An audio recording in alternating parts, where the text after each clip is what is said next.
Bonjour Christophe Barbier, vous êtes directeur de la rédaction de l'Express, également éditorialiste sur LCI. Vous êtes aussi chroniqueur et intervieweur politique sur d'autres médias comme par exemple Canal+, France 5. Donc vous faites vivre l'Express de façon multiforme, internet, radio, télé, presse écrite. Et aujourd'hui on a droit à un beau livre sur l'Express, l'Express 60 ans à la une aux éditions La Martinière qui vient de sortir. Alors ça retrace l'aventure du magazine. Expliquez-nous, en fait, ça fait 58 ans tout juste, puisque le premier numéro paraît en mai 1953. À l'époque, c'est Françoise Giroud et Jean-Jacques Servan-Schreiber qui fondent le magazine. Expliquez-nous à quoi ils pensent à cette époque. À cette époque, on est déjà en pleine guerre froide, on est déjà dans une crise institutionnelle majeure en France avec une 4e République qui ne fonctionne pas et on est aux prémices de la décolonisation puisqu'on est déjà avec l'Indochine perdue et qu'on va avoir la guerre d'Algérie qui va démarrer en 54. Donc on est dans une crise française profonde. À ce moment-là, Jean-Jacques Servan-Schreiber et Françoise Giroud développent un projet de presse qui a 2 buts. D'abord, incarner les aspirations d'une nouvelle génération. Il a 28 ans, elle en a un peu plus. Ils ont envie de donner la parole à ceux qui ne l'ont pas.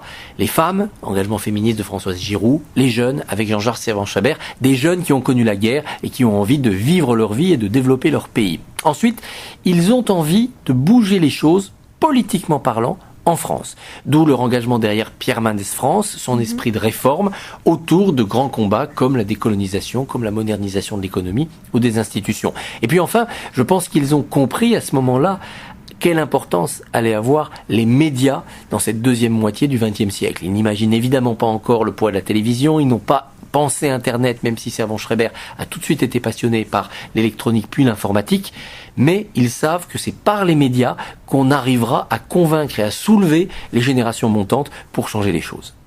Donc à la base, c'est un journal de combat, un journal plutôt idéologique qui se lance dans des vrais combats de société. Il prend parti par exemple, donc vous l'avez dit, pour le féminisme, pour l'environnement également. Et puis il fait appel à des grands noms. Comme on a des écrivains qui interviennent dans les colonnes de l'Express. Donc on va avoir par exemple François Mauriac, Albert Camus, Jean-Paul Sartre, André Malraux, Françoise Sagan. Donc c'est une aventure extraordinaire, l'Express. Aujourd'hui, vous en êtes le directeur. Qu'est-ce qui a changé ?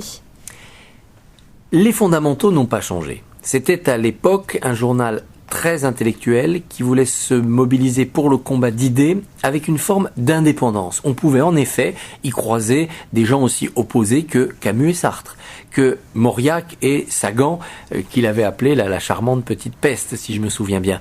Et donc, on avait cette idée que le combat intellectuel devait se mener avec un spectre très large, en n'étant pas dans une chapelle, en n'étant pas l'organe porte-parole d'un parti, mais en étant ouvert à toutes les expressions d'idées autour de valeurs partagées. C'est ce qu'on a essayé de nous de résumer dans la formule « L'Express doit être engagé mais non partisan ». Donc nous choisissons des thèmes d'engagement et nous allons mettre le journal au service de ces idées. Qu'elles soient de gauche, qu'elles soient de droite, que ça nous amène à soutenir ou à critiquer tel ou tel homme, telle ou telle femme politique, ça n'est pas le problème. On part des idées des grands combats éditoriaux. Alors à l'époque, les combats étaient dramatiques, la décolonisation, la guerre, la peine de mort, etc. Aujourd'hui, ils peuvent sembler un peu plus doux, mais ils sont tout aussi importants pour l'avenir de la collectivité humaine. L'engagement environnemental, Servan-Schreiber l'a commencé au tournant des années 70. On le continue, on a relayé plus que d'autres ce combat dans les dernières années. L'engagement féministe, Françoise Giroud et Servan-Schreiber l'ont incarné pendant des années. Ils ont été au cœur de la bataille, par exemple, pour la pilule en 67, pour la loi Veil sur l'avortement en 74. Nous prolongeons ce combat à travers d'autres dossiers, que ce soit l'égalité salariale, la parité ou bien d'autres, comme on l'a fait encore tout récemment en expliquant que l'affaire Strauss-Kahn mettait à jour le machisme profond de la société et que ça devait changer à travers un néo-féminisme. Donc on continue ce combat. On va avoir d'autres combats communs avec nos glorieux aînés, c'est le combat pour la jeunesse. Toujours chercher à trouver des solutions qui favorisent la jeunesse et le sort de la jeunesse toujours sacrifié dans notre pays. Donc on garde totalement cette même génétique du combat intellectuel qui était celle des fondateurs en 53. Qu'est-ce que vous répondez quand on reproche un peu à l'Express et à d'autres magazines de sortir des hors-séries vraiment redondants sur l'immobilier, les francs-maçons? Est-ce que vous pensez que c'est nécessaire de continuer? Oui, c'est nécessaire. Il y a toujours eu plusieurs dimensions dans la vie d'un news. Il y a une dimension qui est l'engagement intellectuel, je viens d'en parler. Il y a une dimension qui est l'investigation, le scoop. C'est peu dans les quotidiens et jamais à la télé qu'on a les scoops. C'est très souvent dans la presse hebdomadaire d'investigation. Et puis, il y a le service pratique. Ce sont des journaux qui ont connu leur éclosion pendant les 30 Glorieuses, au service d'une population qui devenait cadre moyen, cadre supérieur, et donc qui avait besoin, dans sa vie de consommateur et dans sa vie d'homo economicus, de journaux utiles. Alors ça pouvait donner des journaux un peu spécialisés, la Bourse par exemple, et l'Express a été créé comme supplément des Échos, journal économique. Ça pouvait donner aussi du service dans d'autres domaines. L'immobilier, l'Express par exemple est très fort, parce que investir, s'endetter pour une maison, pour un appartement, c'est pas anodin dans la vie d'un citoyen. Et donc les journaux sont là pour apporter de l'information et du conseil. Mais ça peut être aussi plus ludique. La consommation, on a chaque année vers les fêtes des bancs d'essai, de matériel high-tech.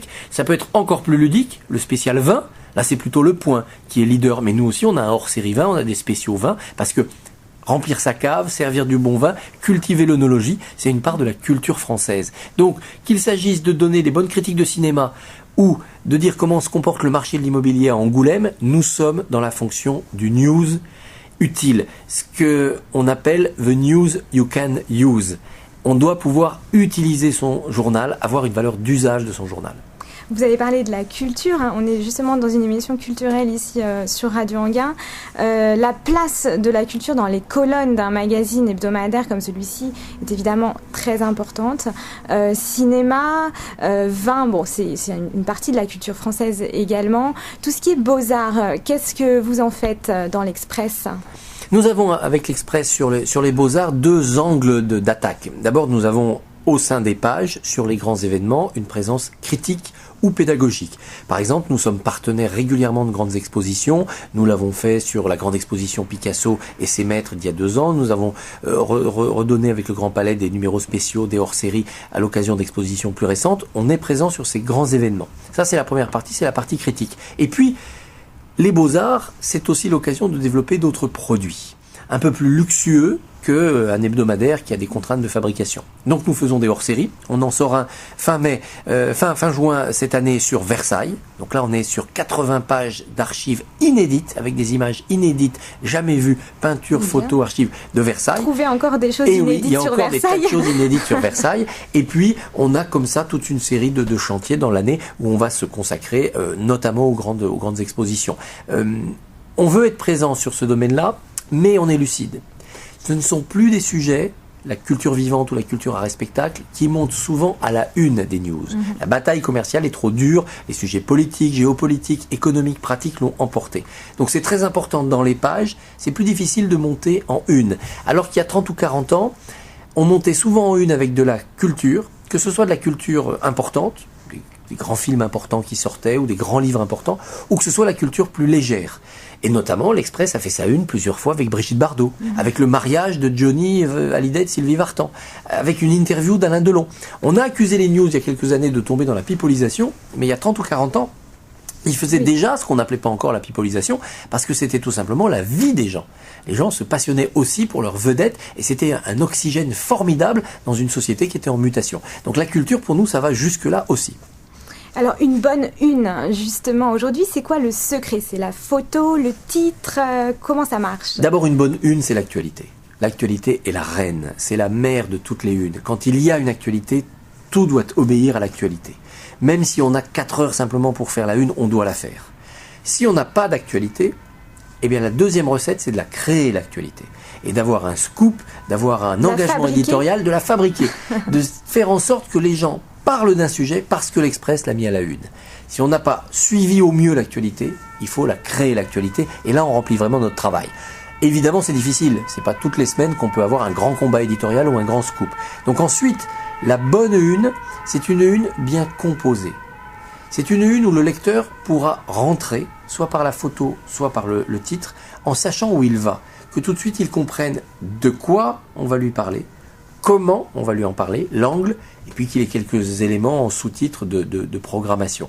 Il faut que le lecteur ait la même impression en regardant la une du journal qu'un consommateur, une consommatrice quand il regarde la vitrine d'un magasin. On doit savoir quelle est l'identité du magasin, on doit avoir son état d'esprit, et puis on doit avoir aussi quelques échantillons de ce qu'il trouvera dans le magasin. Justement, quand on regarde le beau livre, l'Express, 60 ans à la une, quelle est selon vous la ou les unes que vous jugez vraiment bonnes durant ces 60 dernières années? Donc, est-ce que vous en avez une ou deux à nous citer? Il y a eu beaucoup de bonnes unes, et puis il y a quelques unes qui sont inoubliables. Je parlais de faire l'actualité, quand l'Express met à sa une « J'ai vu tuer Ben Barka », pour raconter en 1966 comment cet opposant a été enlevé, visiblement par des services secrets, avec la complicité des barbouzes en France, pour être assassiné. Il remplit son rôle, dans une période où la presse n'était pas facile à faire. Il y avait quand même un muselage politique. Ça, c'est une grande une de l'Express. Après, il y a des unes qui sont historiques parce qu'on a su pressentir un mouvement de société. Quand Françoise Giroud invente la nouvelle vague, à la une de l'Express, à la fin des années 50, elle marque son époque. Quand Françoise Sagan revient de Cuba et dit « Ce que j'ai vu n'est pas très net », là aussi, elle est comme une vigie lucide dans un monde d'illusions. Ça, ce sont des unes extrêmement courageuses. Après, il y a des unes un peu plus oubliables peut-être, mais que moi je trouve très réussies parce qu'elles ont eu de gros succès de vente. On a battu tous les records historiques de vente en kiosque de l'Express avec la une sur Carla Bruni et sa première interview comme première dame. Donc c'est des souvenirs marquants pour l'histoire d'un journal. La une du numéro 2001 de l'Express, c'est la une du soir où le mur de Berlin est tombé en novembre 89.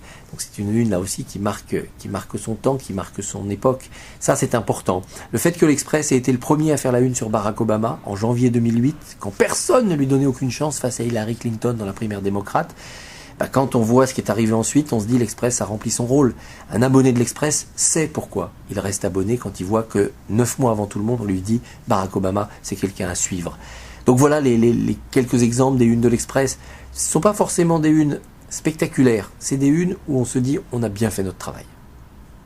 Christophe Barbier, donc vous êtes directeur de la rédaction de l'Express, le journal papier, il y a aussi Internet, bien sûr. Est-ce que vous pensez que c'est dur aujourd'hui de concilier les deux?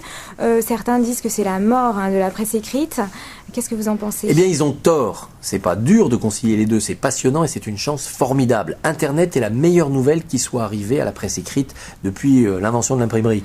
Pourquoi? Parce que un journal papier, surtout hebdomadaire, ça a deux limites. L'espace, on a peu de pages quand même, et le temps. Quand c'est bouclé, c'est bouclé. Internet, c'est l'abolition de ces deux limites. Un rapport de 800 pages, on peut le mettre en ligne. S'il y a des passionnés qui veulent tout lire, ils pourront tout lire. Et le temps n'a plus d'importance. On est 2 heures après le bouclage, on a un scoop énorme, on a notre site, marqué l'Express, qui est à notre disposition pour donner ce scoop à nos lecteurs internautes, c'est-à-dire à notre communauté de citoyens. Mais la gratuité d'Internet joue son rôle. Oui, bien sûr la gratuité est un problème, mais on fait de l'audience. L'audience, elle a une valeur, on la vend à des publicitaires. L'Express a gagné de l'argent en 2010 avec Internet, donc il n'y a pas de fatalité. Les radios, il n'y a pas de radio payante, et les radios vivent bien depuis 50 ans, donc il y a des logiques payantes où on vend un produit. C'est le papier, qui est vendu d'ailleurs au lecteur, mais aussi à l'annonceur. Et puis il y a des logiques d'audience, beaucoup de monde, des gens de qualité qui ont un pouvoir d'achat, et les annonceurs sont intéressés. Ce modèle économique, il va se stabiliser, c'est pas facile, c'est la crise. Il y a au moins encore 5 à 10 ans de stabilisation. On vit une révolution, ça fait à peine 10-15 ans. On ne voudrait pas que cela se terminât en 6 mois. C'est pour la génération suivante, la routine et la tranquillité sur Internet. Nous, on est évidemment à la pointe de cette tempête. C'est passionnant, c'est difficile, mais ce sont des défis extrêmement positifs pour la presse écrite. Ça ne disparaîtra jamais, l'Express sous forme papier. D'abord parce que ce qui est écrit reste beaucoup plus, ça prend une solennité, ça prend une force. Ensuite, il y a une esthétique du produit. Et puis enfin, il y a quelque chose qui protège tous les journaux. C'est que quand vous êtes devant votre smartphone ou devant votre tablette en train de regarder un site, personne ne sait ce que vous regardez. Quand vous vous promenez dans la rue, dans le métro, ou quand vous avez chez vous sur la table du café Beaux-Arts Magazine, Le Monde Diplomatique, Closer, Paris Turf, Haute Vidéo ou l'Express, vous n'envoyez pas le même message social à votre entourage. Donc mon identité s'affirme aussi à travers ce que je lis, à travers ce que je montre que je suis en train de lire. Et ça préservera toujours et la littérature à travers les livres papier et la presse à travers les magazines. C'est une bonne nouvelle en tout cas. Alors Christophe Barbier, vous êtes aujourd'hui, vous incarnez réellement l'Express, vous êtes le directeur de presse le plus emblématique aujourd'hui, je pense. On vous voit un peu partout, vous êtes l'homme à l'écharpe rouge, bien sûr. Donc la télé, la presse écrite, en 2011-2012, que va faire Christophe Barbier ? Charpe rouge à la radio, ça sert pas à grand chose. Mais sinon, oui, c'est un signe de reconnaissance. Parce que je vais continuer. Parce que je pense qu'aujourd'hui, on peut plus être simplement directeur d'un journal. On doit être son ambassadeur multimédia. Donc, il faut une présence sur Internet. Moi, j'ai un édito vidéo tous les jours. J'ai un blog. Je suis sur les réseaux sociaux, bien entendu, avec l'aide de mes équipes, parce que c'est très chronophage. Il faut répondre aux invitations des autres médias, shows, télé, radio, qui se nourrissent de nos expertises, de nos contenus, qui ont besoin de nous, mais on a besoin d'eux pour faire parler de l'Express, de ses scoops, de ses thèses. Donc, il faut absolument être multimédia. J'aimerais qu'un jour ce pays se dotât de groupes multimédia puissants et que sous une même marque, par exemple l'Express, on puisse avoir une télé, une radio, des sites internet, des quotidiens, des hebdos, etc., des livres. La loi ne le permet pas complètement. La structure économique du pays n'a pas permis d'engendrer de tels groupes. La vraie modernisation de la France des médias, ça sera une modernisation de structure économique.